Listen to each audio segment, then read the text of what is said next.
ভারতীয় রেলে সুপারি, গাঁজা ও কাঠ পাচার। প্রচুর পরিমাণে বার্মাটিক কাঠ, সুপারি এবং গাঁজা উদ্ধার হলো শিলিগুড়ির নিউ জলপাইগুড়ি স্টেশনে। নিউ জলপাইগুড়ি স্টেশনে 2 নম্বর প্ল্যাটফর্মে আসা একটি মালগাড়ির বেশ কয়েকটি কোচ থেকে উদ্ধার হলো প্রচুর বার্মাটিক কাঠ। এরপর ওই কামরাগুলিকে তল্লাশি চালিয়ে উদ্ধার হয় গাঁজা এবং সুপারিও। জানা গিয়েছে অসম থেকে ওই মালগাড়িটি আসছিল। গোপন সূত্রে পাওয়া খবরের ভিত্তিতে ওই মালগাড়িটি নিউ জলপাইগুড়ি স্টেশনে পৌঁছতেই অভিযান চালায় নিউ জলপাইগুড়ি জিআরপি এবং আরপিএফ। একের পর এক মালগাড়ির ওয়াগান খুলে তল্লাশি চালাতে চক্ষু চড়কগাছ আরপিএফ এবং জিআরপির। প্রতিটি মালগাড়ির কোচে প্রায় 2-3টি করে বার্মাটিক কাঠের লক রাখা ছিল।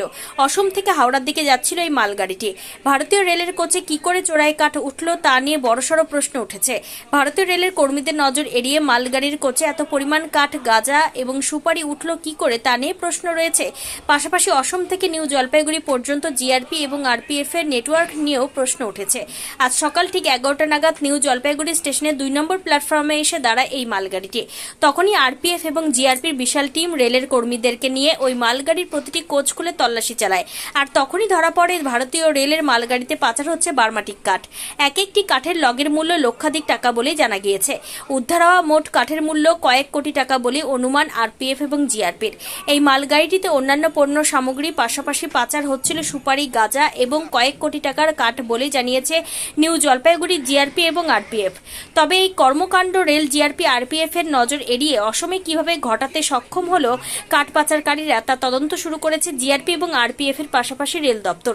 জানা গিয়েছে এই কাঠ আসাম থেকে হাওড়া নিয়ে যাওয়া হচ্ছিল। সেখান থেকে কাঠ পাচারকারীরা হয়তো এই মালগাড়ির কোচ থেকে কাঠ নামিয়ে নিজেদের গন্তব্যে নিয়ে যেত। আরপিএফ, জিআরপি এবং রেলের উচ্চপদস্থ কর্তারা মনে করছেন এই চক্রে অনেক বড় মাথা রয়েছে। আপনার শহর ধূপগুড়িতে এখন সিনিয়র শিশুরোগ বিশেষজ্ঞ ও allergy asthma specialist doctor Debashis রায়।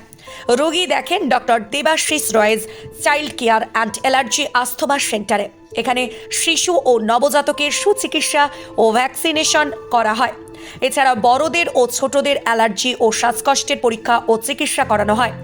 এখানে স্পাইরোমেট্রি এবং আধুনিক পালমোনারি ফাংশন পরীক্ষা ও অসিলমেট্রি এবং ইমিউনোথেরাপি উপলব্ধ। এখন ডক্টর দেবাশিস রায় প্রত্যেক দিন রোগী দেখেন ধূপগুড়ি গার্লস স্কুলের বিপরীত গলি মধ্যপাড়া চেম্বারে।